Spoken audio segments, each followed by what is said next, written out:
Начнем выпуск с телефонного разговора главы государства с Дональдом Трампом. Касым-Жомарт Токаев поздравил его с избранием на пост президента США и озвучил позицию Казахстана по наиболее актуальным вопросам международной повестки.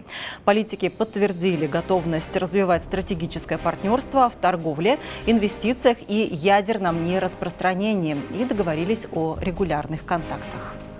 И сегодня же Касым-Жомарт Токаев поздравил лидера Кыргызстана с днем рождения.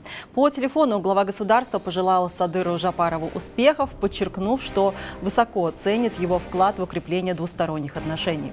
Главы государств также обсудили реализацию достигнутых ранее договоренностей.